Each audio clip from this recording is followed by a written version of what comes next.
মধ্যপ্রাচ্যের সংঘাতে অনেক দেশের আকাশসীমা বন্ধ হয়ে যাওয়ায় এর প্রভাব পড়েছে বাংলাদেশেও। বাতিল হচ্ছে একের পর এক ফ্লাইট। ঢাকা থেকে বুধবার পর্যন্ত বাতিল হয়েছে আরও ২৫টি ফ্লাইট।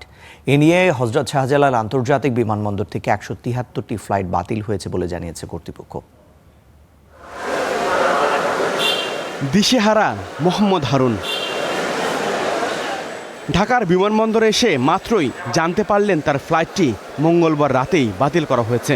কাতারের দোহায় ১২ বছর ধরে কাজ করেন একটি কোম্পানিতে। তার চোখে মুখে এখন সেই চাকরি হারানোর ভয়।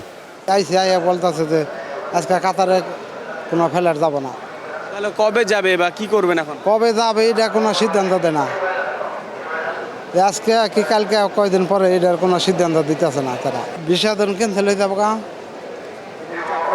হ্যাঁ, চাকরি হেসে মামলার থাকবো। হামলা পাল্টা হামলায় এখনও অস্থির মধ্যপ্রাচ্য। এজন্য দোহা, দুবাই, আবুধাবি, কুয়েত সহ কয়েকটি রুটে বন্ধ রয়েছে ফ্লাইট চলাচল। এতে ভোগান্তিতে পড়ছেন হাজারো প্রবাসী।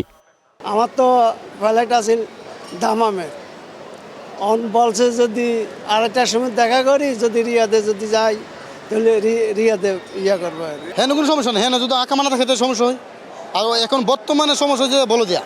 তবে গেল ২ দিনের মতো বুধবার বিমানবন্দরে দুর্ভোগে পড়া যাত্রীর সংখ্যা কম দেখা গেছে। কারণ চালু রয়েছে সৌদি আরবের জেদ্দা ও রিয়াদের ফ্লাইট। ওই দেশে অনেক ফ্লাইট বাতিল করে দিচ্ছে, অনেক অপেক্ষা আছে এই আর কি। তারপর আল্লাহ ভরসা, দেখি যদি হয় তাহলে গেলাম। to Middle East. Yeah, I know.